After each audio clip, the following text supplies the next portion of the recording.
श्रीमद् भागवत की क्रमिक कथा के श्रवण के रूप में प्राप्त हो रहा है। जम्बू द्वीप के अंतर्गत 9 वर्षों में भगवान किस किस स्वरूप में विराजते हैं, यही चर्चा चल रही है। कल नृसिंह भगवान का स्मरण हमने किया। नृसिंह भगवान और प्रहलाद जी हरिवर्ष में। एक बात ध्यान में आई तो हम बता देते हैं। कूर्म पुराण भी है, जिसके वक्ता भगवान कूर्म कच्छप भगवान ही जिसके वक्ता हैं।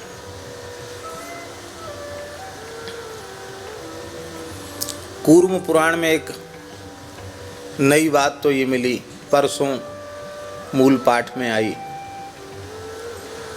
कि श्री पृथु जी महाराज ने 24 अवतारों में पृथु जी है ना, पृथु जी महाराज ने श्री गिरि गोवर्धन पर्वत के निकट आकर गिरिराज जी की त्रैटी में आकर तपस्या की। एक नई बात अब तक कहीं सुनने पढ़ने में नहीं आई। अब पृथु जी का काल तो बहुत पुराना है। उस काल में भी पृथु जी ब्रजमंडल में आए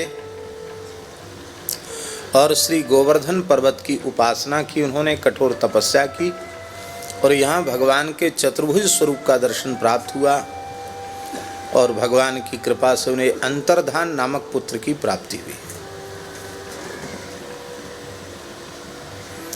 भगवान व्यास ने किस किस पुराण में कौन कौन सी नई बात लिख दी है। और एक नई बात कि पहले प्रहलाद जी भगवान के भक्त नहीं थे। देवताओं ने, ब्रह्मा जी ने, शंकर जी ने, सबने भगवान की प्रार्थना की कि प्रभु हिरण्यकशिपु के अत्याचार से हम बड़े दुखी हैं। ब्रह्मा जी ने वरदान देकर उसे इतना शक्तिशाली बना दिया है, वो किसी से अनुशासित नहीं हो रहा है। भगवान को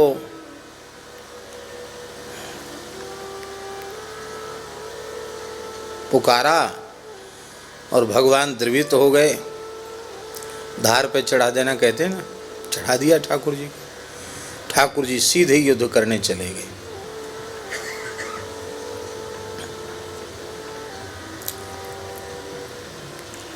उस युद्ध में भयंकर युद्ध हुआ भगवान नारायण का और हिरण्यकशिपु का। अंत में भगवान ने देखा कि तो मरता ही नहीं, भगवान अंतर्धान हो गए।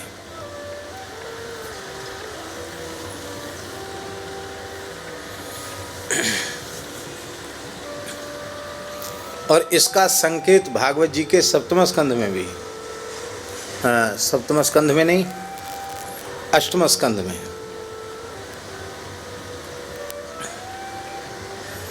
कि हिरण्यकशिपु ऐसे पीछे पड़ गया भगवान के, जैसे मनुष्य के पीछे, जीव के पीछे मौत पड़ती है। भगवान ने देखा हमारा कहीं ठिकाना नहीं, कहाँ जाएं, तो भगवान उसके हृदय में ही विराजमान हो गए। अब वो सब जगह भगवान को खोजता था, अपने भीतर नहीं खोजता था। ऐसा भागवत जी में लिखा है। तो भगवान अंतर्धान हो गए। बोले ब्रह्मा जी ने कह दिया अब हम तो देव स्वरूप में हैं, किसी देवता से भी मृत्यु न हो, किसी मनुष्य से भी मृत्यु न हो। तब भगवान ने नृसिंह रूप धारण किया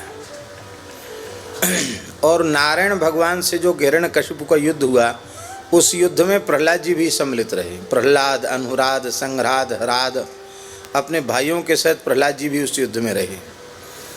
और जब नृसिंह रूप में भगवान प्रकट हुए तो हिरण्यकशिपु ने फिर आज्ञा दी कि वो तो नारायण थे और ये तो नारायण के ही स्वरूप हैं, अंश हैं, इनमें शक्ति उतनी नहीं है, जाओ तुम लोग युद्ध करो, मैं भी पीछे से आ रहा हूं। तो प्रहलाद जी ने बड़ा भयंकर युद्ध किया है नरसिंह भगवान के साथ। ये कहाँ की कथा है? कूर्म पुराण की।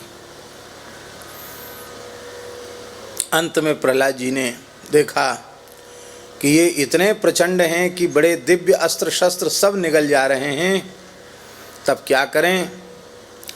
तब उन्होंने पाशुपतास्त्र का प्रयोग किया। भगवान शिव का सबसे श्रेष्ठ अस्त्र है पाशुपतास्त्र, जिसकी काट किसी भी अस्त्र के द्वारा संभव नहीं है। पाशुपतास्त्र अर्जुन को भी दिया, कथा आप सब जानते ही हैं, बहुत दिव्य है पाशुपतास्त्र। लेकिन प्रहलाद जी ने जब पाशुपतास्त्र का प्रयोग किया भगवान नरसिंह के ऊपर, तो पाशुपतास्त्र भी नरसिंह भगवान में जाकर विलीन हो गया। तब प्रहलाद जी का हृदय परिवर्तन हुआ कि हम तो भगवान पशुपति शिव को ही सबसे श्रेष्ठ मानते थे, और भगवान शिव का यह दिव्य अस्त्र किसी के द्वारा भी इसका प्रतिकार संभव नहीं है। इस अस्त्र को भी इन्होंने अपने में विलीन कर लिया। इसका तात्पर्य है कि परिपूर्ण पुरुषोत्तम परब्रह्म परमात्मा तो यही है। तब उन्होंने देखा, भावपूर्वक देखा तो सब भगवान में ही दिखाई पड़ा। अब तो प्रहलाद जी आर्त होकर नरसिंह भगवान की शरण में चले गए। तो भगवान ने प्रहलाद जी को हृदय से लगाया, सिर पे हाथ रख दिया, और फिर भगवान ने हिरण्यकशिपु से युद्ध करते हुए उसके पेट को फाड़ डाला। कभी सुनी ये कथा? आप लोग कहेंगे क्या लिख दिया, कहीं कुछ कहीं कुछ कहीं कुछ। कल्प कल्प प्रति प्रभु अवतरहीं, चारु चरित नाना विधि करें। किसी कल्प में ऐसा भी हुआ होगा। इसलिए लिखा है, क्वचित क्वचित पुराणेषु प्रभेदो यदि दृश्यते, कल्प भेदेन तत्सर्वम समाधेयम मनीषी। तो इस कथा से प्रेरणा क्या है? इस कथा से ये प्रेरणा है कि भगवान ने प्रहलाद जी को अपने प्रभाव का बोध कराकर अपना भक्त बनाया। ठाकुर जी जिसे अपनाना चाहते हैं उसे अपना ही लेते हैं। एक और बड़ी सुंदर कथा है। वो कथा ये है कि एक श्रेष्ठ ब्राह्मण प्रहलाद जी के यहाँ आए। प्रहलाद जी दैत्यराज पद पर अभिषिक्त थे। प्रहलाद जी भगवान की उपासना कर रहे थे। उन्होंने उस श्रेष्ठ ब्राह्मण का, वैष्णव का आदर नहीं किया। वो वैष्णव हरिभक्त ब्राह्मण पधारे और उनका प्रहलाद जी ने स्वागत नहीं किया, सत्कार नहीं किया। ठाकुर सेवा भी करते हो और कोई वैष्णव आ जाएं तो ठाकुर जी की सेवा पीछे करो, वैष्णव की उपासना पहले करो, उसको प्रणाम करो। वैष्णवाराधन पहले। प्रहलाद जी ने नहीं किया वैष्णवाराधन, तो वे ब्राह्मण दुखी होके चले गए। ब्राह्मण के क्षुब्ध होने से प्रहलाद जी की भक्ति नष्ट हो गई वैष्णवापराध से। और प्रहलाद जी के मन में आए, कह रहे हमारे पिता का पेट जिसने फाड़ डाला और हमारे चाचा हिरण्याक्ष को 12 रूप धारण करके जिसने मार डाला, ऐसा दैत्यों का जन्मजात शत्रु नारायण, हम कितने मूर्ख हैं जो हमारा खानदानी दुश्मन है उसके चरणों के भगत बने हुए हैं। हमें बदला लेना चाहिए अपने चाचा और पिता की मृत्यु का।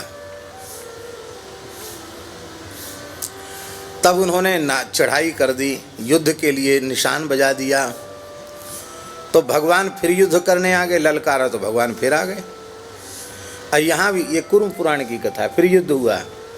उस युद्ध में प्रहलाद जी मूर्छित हो गए, भगवान को दया आ गई। प्रहलाद जी समझ गए कि ये तो परमात्मा है, हमारी बुद्धि बिगड़ी क्यों, रोने लग गए, प्रभु मैं तो आपका ही हूँ, ऐसा हुआ क्यों? बोले ऐसा इसलिए हुआ कि तुम्हारे द्वारा एक वैष्णव का, ब्राह्मण का तिरस्कार हो गया, समादर नहीं हुआ। हे प्रहलाद जी, ये साधु ब्राह्मण वैष्णव ये मेरे चलते फिरते स्वरूप हैं, इसलिए इनका कभी अनादर नहीं करना, इनका सदा आदर करना।